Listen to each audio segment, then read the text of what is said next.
Shalom saudara, pernahkah saudara mengontrak rumah ataupun saudara mengontrak tempat untuk saudara berusaha atau saudara memulai bisnis saudara? Biasanya kalau kita melakukan kontrak atau tempat tinggal kita kontrak, tempat bisnis atau usaha kita kontrak, biasanya itu agak ribet kalau kita tidak memperpanjang atau kita harus berpindah-pindah lagi.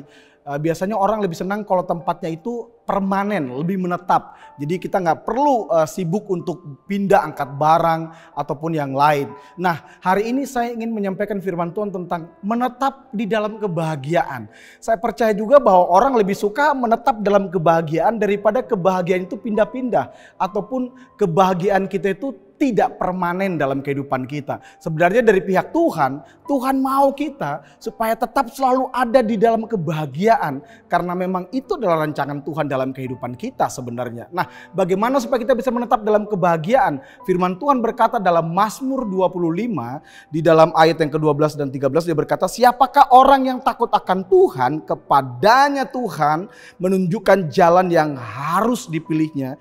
Orang itu sendiri akan menetap dalam kebahagiaan dan anak cucunya akan mewarisi bumi. Jadi untuk supaya kita hidup menetap dan tidak berpindah-pindah dari kebahagiaan, kata Alkitab, kita perlu membangun hidup takut akan Tuhan. Nah, takut akan Tuhan ini adalah hidup yang kita mengikuti atau mentaati perintah Tuhan dan menjauhi larangannya. Itu yang sederhana daripada takut akan Tuhan.